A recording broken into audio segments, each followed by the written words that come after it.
it's on like Donkey Kong. Maybe. Shucky ducky, quack quack. No, we're not playing Booker T bingo. But we are back home in jolly old Blighty. For the pre-recorded Raw. Ooh. Sky said it was live. They were lying. In fact, I think it got recorded after bloody SmackDown or something. Oh, man. So, we kicked things off with a previously announced tag team title match With a slight difference. with a twist. Wasn't an ironic twist. If only. No, Natalia didn't travel with the rest of the WWE crew. Apparently she had commitments back home. Okay. So she's been replaced. Oh, I wonder who they're going to put in this match then. And conveniently it was who everybody thought it would be. Becky Lynch. Made sense, realistically. Yeah. Match was alright. Yeah, I did notice that Charlotte was in the ring for the majority of this match. Like, you know, trying to take on both of them. Whether that was intentional or not. They did sort of run the thing of, oh, can they work together there? This rubbish again.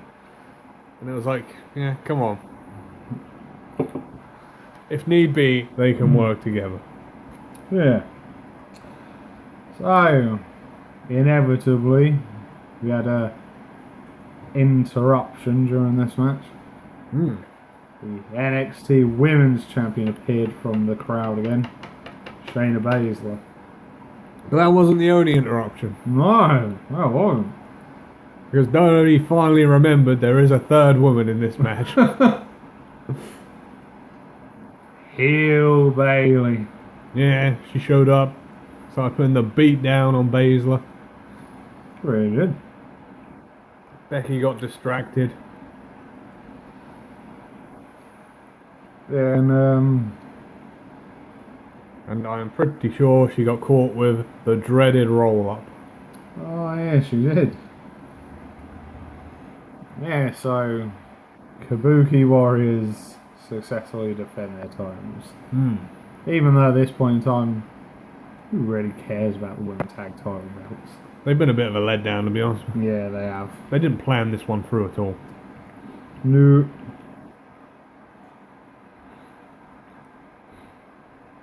And Shayna Baszler quickly got out of there, legged it through the crowd. Yeah.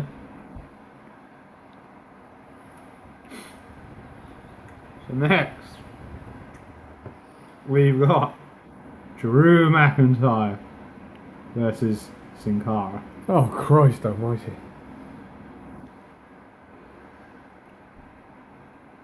And, well, he didn't have his valet with him this week. No. Apparently, Carolina is done. From what sources are telling me. Oh. Okay. So, thanks for the 2 weeks you were here, Yeah. whoever you are. But it was not a good night for Sin Cara. Well, that was to be expected. Was it with the Claymore kick he got the job done? I don't know. I wasn't paying attention. Drew McIntyre won. That's all you need to know.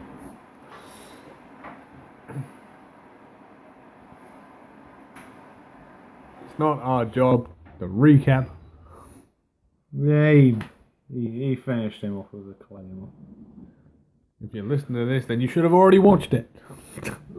Yeah, and apparently, like, when he does that really nasty looking headbutt, apparently they've given it, like, an official name now. Yeah, it's had one for ages. What a ridiculous name. I've just never seen him openly reference it before. Like Glasgow Kiss. So there you go, folks. If you're ever in Glasgow and someone offers to kiss you, run. Run the other way. You don't want part of that. No. So, you ready for another pointless match? Oh, why not? What do we got? We've got the Singh brothers versus R-Truth in a 2-on-1 handicap match for the 24/7 title. Okay, I could be wrong, but is this maybe the first or second time that this title has been defended in an actual match? I think second. Yeah, didn't Elias do it once?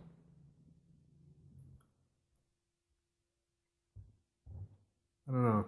It's hard to keep track Might of be this, more but than two. I'm sure Elias did it once. Yeah, because I swear as well, didn't like R-Truth like Mike Kanellis in like a lumberjack match or something or other. Maybe. Yeah.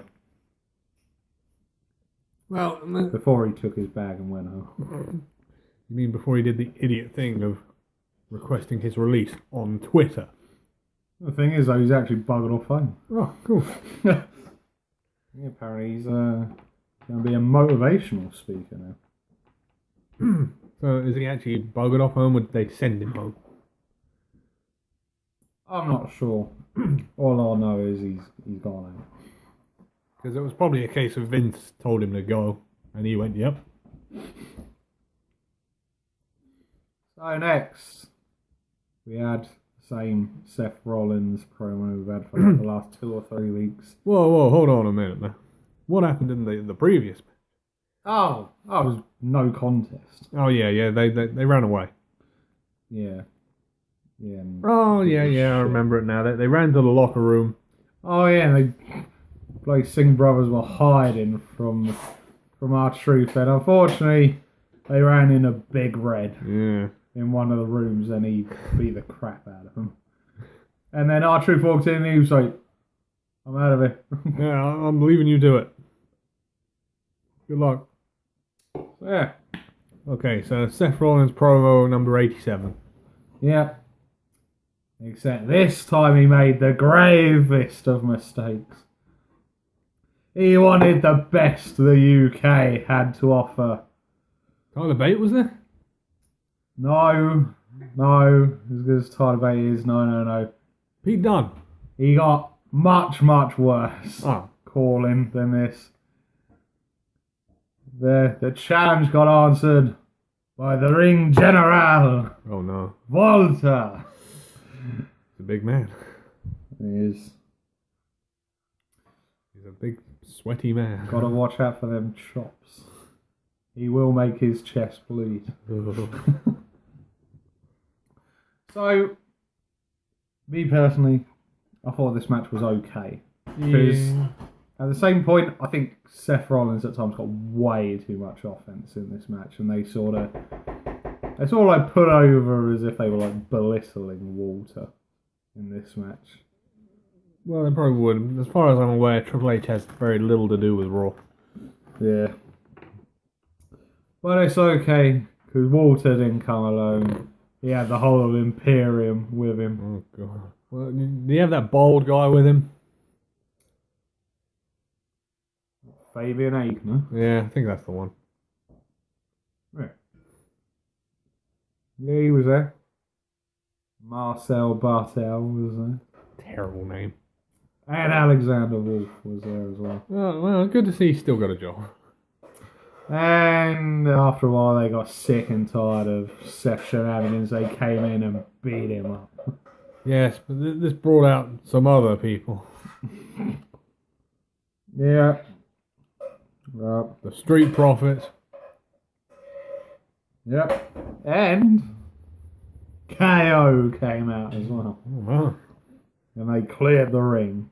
And at this point, I was like, I bet you they're going to go to a commercial break, and when we come back, it'll be a tag match. It did become a match during the commercial break. I knew it. They're very predictable. Just a tad. So, Seth Rollins, KO, and the PG version of Christ, I've forgotten their name now. Crime Time. Oh no. The PG version of Crime Time versus Imperium. Wasn't a good night for Imperium. Yeah, this sort of went a bit crazy at a certain point, and I was like, okay, who's the legal man in this thing? Mm-hmm.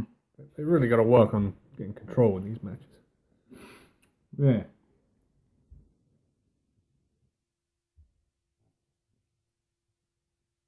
No, from what I remember, it came down to Seth and Alexander Wolf. Yep. And he got hit with that stomp. Only one. Yeah. Okay, that's good because it took like he did like 14 of them to Bray Wyatt, and it still wasn't enough. Mm. But you gotta remember, they're trying to make Seth Rollins cool again. It ain't working too well. Yeah, he got booed a little bit. Mm. So next, moving on, we've got Andrade versus Cedric Alexander. Oh, golly. Well, you've heard my thoughts on Andrade on the last 78 matches he's had. You shouldn't expect anything different. I know I didn't. Zelina Vega interfered. She did? Caused a distraction, Yep. and Andrade won. Exactly in that order. Wow. And even commentary are starting to pick up on it now. Mm-hmm. Because I remember hearing King going, like, just disappointing. Going, is he ever going to win a match on his own? Well, as you bring up the commentary team, was Dio Madden okay? No. No. Was he not there? He wasn't there. Apparently he's got bruised ribs, disfigured top. No. Oh, you're lying. That's Sean's injury. That's someone else. No, apparently he's still suffering from the F5, and he'll be back next week Okay. when they're back in America. Oh boy. Just when you thought this storyline couldn't get any shitter. Oh, Christ. Do you know what's even worse, right? Corey Graves is openly calling out WWE and told him to end this crap storyline. Oh, God. Well, he's going to be in the doghouse. I don't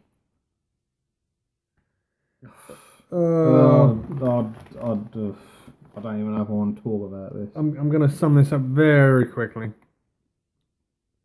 Mm-hmm. Lana doesn't know math, apparently. No.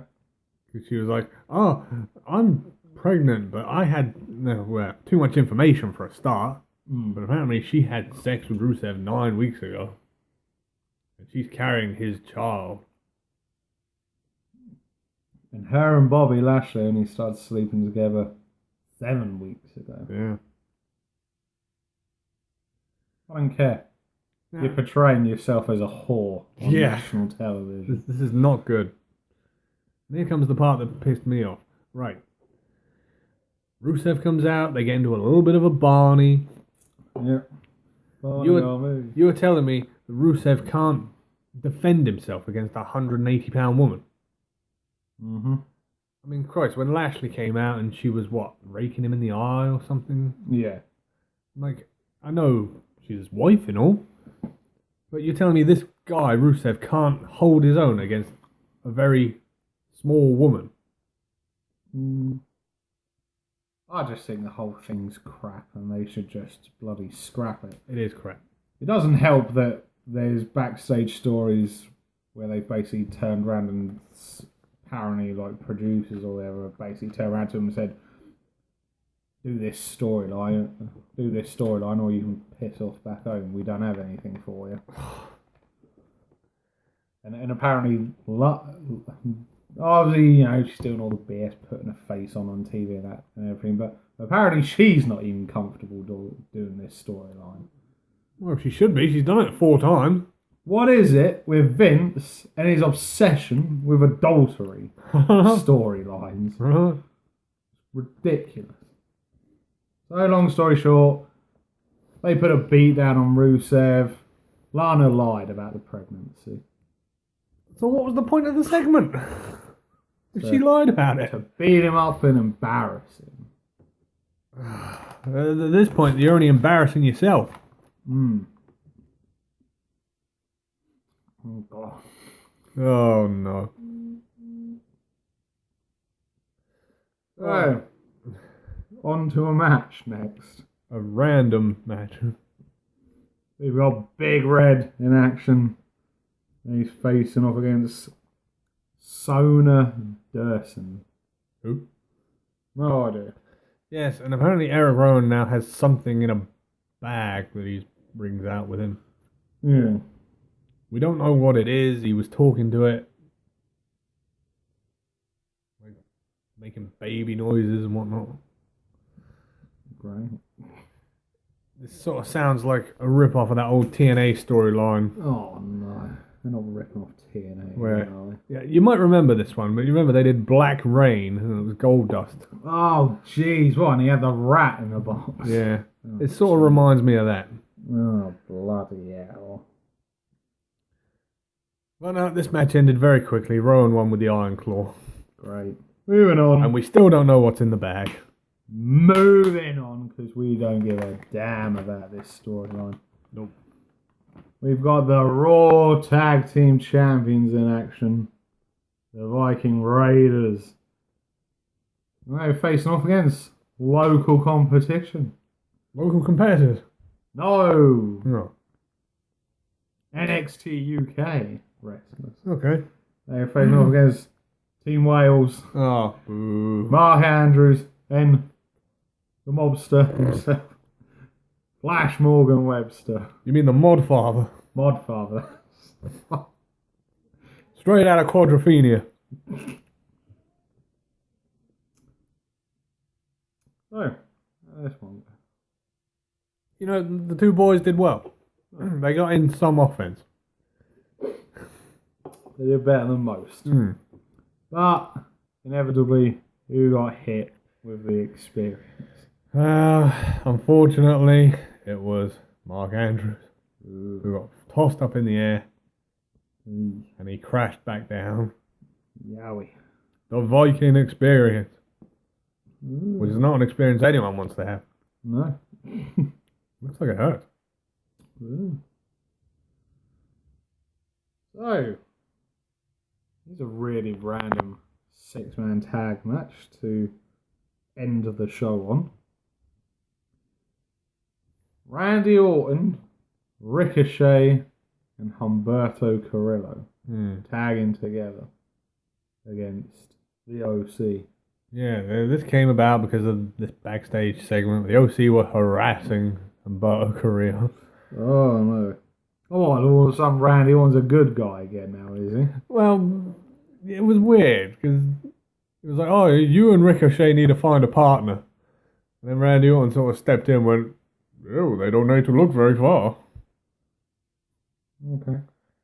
And Ricochet was like, oh, hold on a minute, I don't trust you. You RKO'd me 2 weeks ago. Mm. And they're sort of teasing at this thing of, oh, is Orton going to RKO Ricochet again? Okay. Can he be trusted? It's like, this is Randy Orton we're talking about here. Yeah. Who apparently has just signed a contract for life with WWE. Yeah, he's signed like a new 5-year deal or something. Or is it meant to be longer than that? It's meant to be longer than that. Okay. I think the 5-year part is only for wrestling, per Right. se. Gotcha. But apparently he's tied to them for a lot longer. So he might be coaching, he might be commentating. We don't know. He Fair might enough. be working in NXT.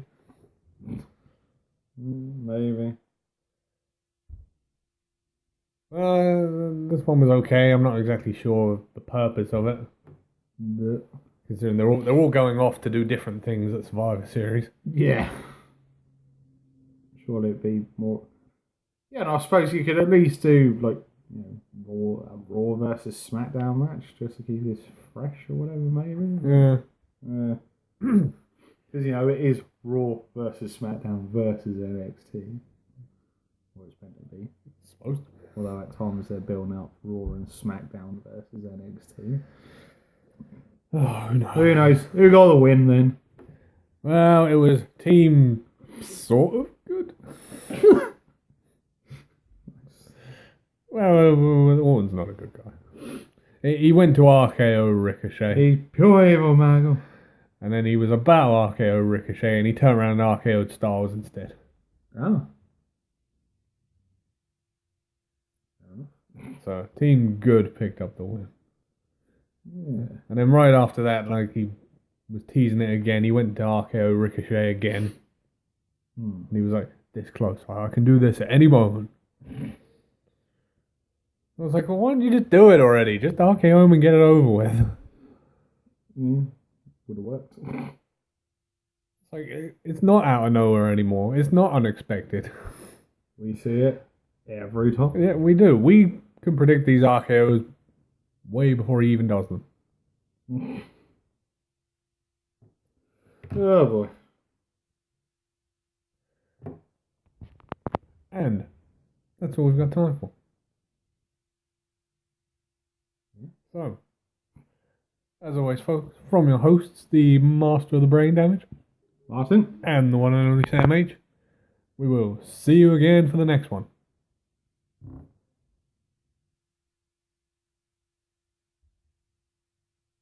Oh, hail, team.